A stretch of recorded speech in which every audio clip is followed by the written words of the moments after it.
Section number 5, when setting up your presentation for a cancel rewrite, justify the rate. Now within justifying the rate, number 1, you're going to introduce a loss ratio. Every single policy that's canceled is mandatory to review, to emphasize, and to sell the concept of the loss ratio. Now once again, the loss ratio is going to help you eliminate the monthly payment that they were paying before. It's going to help you educate the customer on the system that insurance companies use when they evaluate their losses. It's going to allow you to justify the fact that insurance companies don't offer the same rate from one month to the other. Matter of fact, that's the reason why the rates fluctuate all the time. And most importantly, it's going to allow you to sell the concept that if insurance companies don't increase their rates or don't balance their losses, they could actually go bankrupt.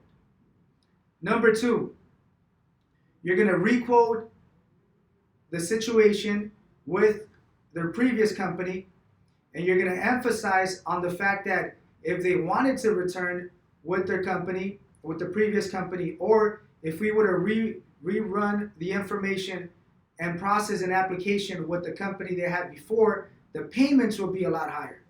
So you're going to requote them and you're going to give them something higher. So by the time you introduce the monthly payment that we have, the option that we have is going to be a lot cheaper, a lot better than the option that you just requoted them with.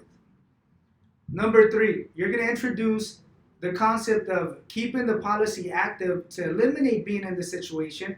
You're going to emphasize on the fact that the only way that they could actually keep the policy active without letting the payments increase is by not letting the policy cancel.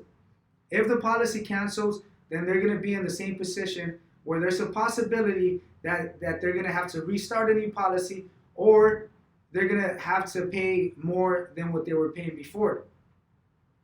If it's with Infinity, introduce the concept of a grace period, the fact that they offer 7 days with coverage, and on top of that, they still offer 5 to 10 additional days without coverage. So it's very important to justify the rate. You need to justify, you need to educate the customer, and you need to convince them on the reason why the payments may not be exactly the same as what they used to pay before.